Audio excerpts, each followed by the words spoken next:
கர்த்தருக்கு ஸ்தோத்திரம். உலக மக்கள் அனைவருக்காகவும் பரலோகத்திலிருந்து இறங்கி வந்தவர் இயேசு கிறிஸ்து. இப்போது என் மூலமாக உன்னிடம் அவர் பேசிக் கொண்டிருக்கிறார். கண்கள் இருந்தும் பார்க்காதவர்கள், காதுகள் இருந்தும் கேட்காதவர்கள், அவர்களுக்காக இந்த வீடியோ அல்ல. நான் என்னோட உறவினர் ஒருத்தருக்கு உடம்பு சரியில்லை, அவரை பார்க்கலாம் போயிருந்தேன். அவர் பார்க்க போகும்போது அவருக்கு உடல்நிலையில் நிறைய பாதிப்பு. ஹாஸ்பிட்டலில் அவர் அட்மிட் பண்ணி வச்சுருக்காங்க. இடுப்புக்கு கீழே எதுவுமே வேலை செய்யலை அப்படின்னு சொல்லிட்டு டாக்டருக்கு சொல்லிட்டாங்க. நிறைய ப்ராசஸ்லாம் சொல்கிறாங்க, முடியல. கிட்டத்தட்ட 10 லட்சம் செலவு பண்ணிவிட்டு இதுக்கப்புறம் நீங்கள் நிறைய ப்ராக்டிஸ் பண்ணணும், எக்ஸசைஸ் பண்ணணும், அந்த நிறைய விஷயங்கள்லாம் பண்ணிவிட்டு அதுக்கப்புறம் சரி பண்ணணும், வேறு வழி இல்லைன்னு சொல்லிட்டு அவர் வீட்டுக்கு அனுப்பி வச்சுறாங்க. லைட்டாக கால் விரல் மட்டும்தான் அசைக்க முடியுது, இடுப்புக்கு கீழே எதுவுமே வேலை செய்யலை. அவர் பேர் வந்து மதன்குமார் அட்வொகேட்டு, பாலாவத்தில் இருக்கார். தெரிஞ்சவங்களுக்கு தெரியும். இது நான் சொல்கிறது உண்மைதான்றது அவரே ஒரு நாளைக்கு உங்கள் மத்தியில் சாட்சி சொல்லுவார். அப்படி நீங்கள் கேட்டால் புரிஞ்சுக்குவோம். அதுக்கப்புறம் அவர்கிட்ட நான் சொல்கிறேன், ஜெபம் பண்ணால் சரியாயிடும் சொல்கிறேன். தாராளமாக வந்து ஜெபம் பண்ணுங்கன்றேன். அப்போ அவர்கிட்ட இப்போ நான் ஜெபிக்கும் போது, எப்படி வேலை செய்யும்? ஒன்றுமே பண்ண மாட்டீங்களே, எதுவுமே வேலை செய்யலையே, எப்படி செய்யும்? நீங்கள் எதுவுமே செய்ய தேவையில்லை, அமைதியாக உட்காரு. கிட்டத்தட்ட ஒரு 2-3 முறை அவர் போய் ஜெபம் பண்ணுறேன். கால் விரல ஆடுது. அதுக்கப்புறமா எழுந்து நிற்கிறாரு. ஒரு முறையும் சேஞ்சஸ். அதுக்கப்புறமா நடக்கிறாரு. கிட்டத்தட்ட ஒரு 5 டைம்ஸ் ப்ரேயர் போயிருப்பார். அதுக்கு பிற்பாடு பார்த்தீங்கன்னா அவர் இனோவா கார் ஓட்டின்னு எங்கள் வீட்டுக்கே வந்து நின்ட்டார். இதுதான் ஒன்றரை, இதுதான் அதிசயம். யார் நடக்கும், எப்படி நடக்குன்னு கேட்டிங்கன்னா, கர்த்தரால் முடியாத காரியம் ஒன்றுமே இல்லை. இப்படி தான் உங்கள் வாழ்க்கையில் கூட நான் எப்படி நடக்க முடியும், நான் எப்படி செய்ய முடியும், நான் எப்படி பேச முடியும், இப்படி நீங்கள் நிறைய விஷயங்கள் யோசிச்சுட்டு உட்காந்துருக்கீங்களா?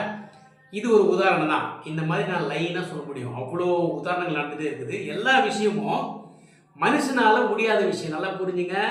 மனுஷனால் முடியாத விஷயம் மட்டும்தான் கடவுளால் முடியும். நம்மளால் முடிஞ்சதுக்கு கடவுளால் தேவை அவசியமே இல்லை.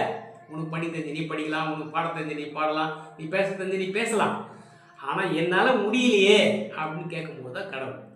இப்போ குழந்தைங்க பார்த்தீங்கன்னா, ஒரு பக்கத்திலே ஒரு பொருள் இருக்கும், அந்த பொருளை எடுக்க முடியாது. ஏன்னா அதுக்கு படுத்த இடத்த விட்டு எழுத முடியாது. அது சின்ன குழந்தை, எங்களுக்கு பிறந்த குழந்தைல அதை அப்படியே கையை காலை தான் வச்சுன்னு உட்காந்துருக்கும். பக்கத்திலே பொருள் இருக்கும், எடுக்க முடியாது. ஆனால் பார்த்தீங்கன்னா நமக்கு ஈஸியாக போய் நம்ம அதை எடுத்து கையில் கொடுத்துருவோம். அப்போ அந்த குழந்தை நினைக்கும், யாரா எப்படா இதை எடுத்து கையில் கொடுத்துட்டான், அதுக்கு ஆச்சரியமாக தெரியும். இப்படி தான் நமக்கும் கடவுள் கூட வித்தியாசம். நம்ம எதிரிலே தான் இருக்கோம், நமக்கு அது எப்படி செய்யணும்னு நமக்கு தெரியாது. ஆனால் கடவுள் வருவார், சாமியை கேட்டவுடனே டப்புன்னு எடுத்து கையில் கொடுத்துருவார். நம்மளுக்கு வாவ், எப்படா இதெல்லாம் நடக்குது, ஆச்சரியமாக இருக்கும். இதுதான் உண்மை. நீ கூட 10 வருஷம் 20 வருஷம் குழந்தை இல்லைல்ல, எப்படி பிறக்கும், டாக்டர் முடியாது சொல்லிட்டாங்க, எதுவுமே கிடைக்காது சொல்லிட்டாங்க அப்படின்னு நினச்சிட்டு உட்காந்துங்க. உன் கணவர் ஒன்று விட்டு பிரிஞ்சு போயிட்டாரு, உன் மனைவி ஒன்று விட்டு உன் வார்த்தையை மதிக்காமல் ஒன்று விட்டு தூரம் போயிட்டாங்க, உன் பிள்ளைங்க ஒரு வார்த்தையை கீழ்ப்படி மாட்டாங்க, என் கணவர் குடியில் மாட்டிகிட்டு இருக்கிறாரு, அதுலேருந்து எப்படி வருவார், என் குடும்பத்தில் எப்படி சமாதானம் வரும், எப்படி என் குடும்பம் ஒன்றா சேரும், இப்படி பிரிஞ்சு போய் உட்காந்துருமே, லாஜிக்கே இல்லையே. என் லேண்டு வந்து வழக்கில் மாட்டிகிட்டு இருக்குது, 10 வருஷம் ஆச்சு, 20 வருஷம் ஆச்சு, கோர்ட்டில் முடியாதுன்னு சொல்லிட்டாங்க. நான் 10 வக்கீலை தாண்டி பார்த்துட்டேன், யாருக்குமே எந்த சோர்ஸுமே இல்லை, கையில் எடுக்கவே முடியாது சொல்கிறாங்க. இதெல்லாம் எப்படி நடக்கும் அப்படின்னு நினச்சி உட்காந்துருக்குல்ல. ஆமாம், நம்ம கண்ணை திறந்து பார்த்தா எல்லாம் தப்பு தப்பாக தெரியும், ஒன்றுமே தெரியாது.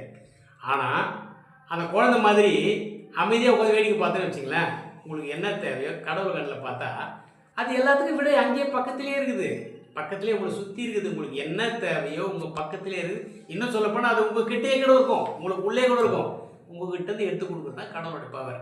பார்த்துங்க, கடவுளால் முடிய ஒரு விஷயம் ஒன்றுமே இல்லை. நம்ம செய்ய வேண்டியது சரண்டர் பண்ணிவிட்டு, சாமி நீங்கள் எனக்கு உதவி செய்யுங்கன்னு கேட்கணும். இல்லை முடியலையா, என்ன போல் யாராச்சும் ஒரு பாஸ்டர்ஸ் இருப்பாங்க, அவங்கக்கிட்ட போயிட்டு எனக்கு உதவி செய்யுங்கன்னு சொன்னால் அவங்க சொல்கிறத நீங்கள் அப்படியே ஃபாலோ பண்ண போதும், நீங்கள் ஜெயிச்சிடலாம். நான் இந்த காணொலியில் சொன்ன ஒவ்வொரு வார்த்தையிலும் இயேசு கிறிஸ்துவின் இரத்தத்தை சாட்சியாக கொண்டு, என்னுடைய சொந்த கருத்துகள் எதுவுமே இல்லாமல் பைபிள் மட்டுமே ஆதாரமாக வைத்து சொல்லப்பட்டவை. உங்கள் வாழ்விலும் அதிசயம் நிகழ வேண்டுமா? தொடர்பு கொள்ளுங்கள். தீர்க்கதரிசி அருள்.